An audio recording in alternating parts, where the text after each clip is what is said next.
Hi കൂട്ടുകാരെ, big boss season 7 ആരംഭിച്ചിട്ടേ ഉള്ളൂ. അപ്പോഴേക്കും അടി തുടങ്ങി.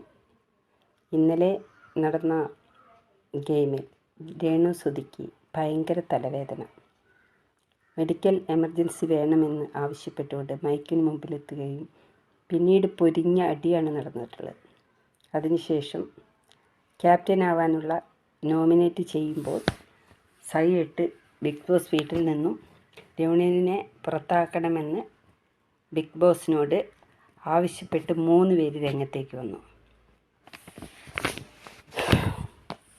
ഡോക്ടർ ശാരിക, അഭിശ്രീ ഇവരെല്ലാം 3 പേരും പറയുന്നത് രേണു സുധിയെ പുറത്താക്കണമെന്നാണ്.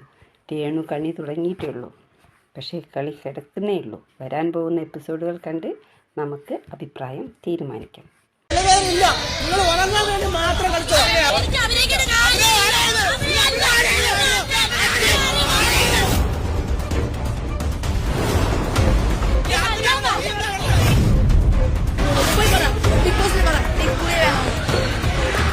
സെക്കൻഡുകൾക്കുള്ളിൽ തലവേദന വരികയും സെക്കൻഡുകൾക്കുള്ളിൽ തലവേദന മാറിപ്പോണം എങ്ങനെയെന്ന് മാത്രമേ ഞങ്ങൾ ചോദിച്ചോളൂ.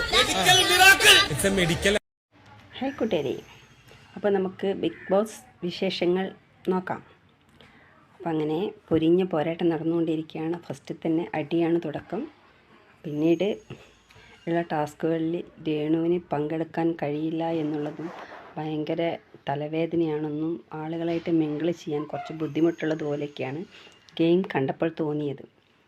പക്ഷേ 3 പേര് രേണുവിനെ പുറത്താക്കണമെന്ന ഉദ്ദേശത്തോടെയാണോ വന്നൊരു സംശയമുണ്ട്.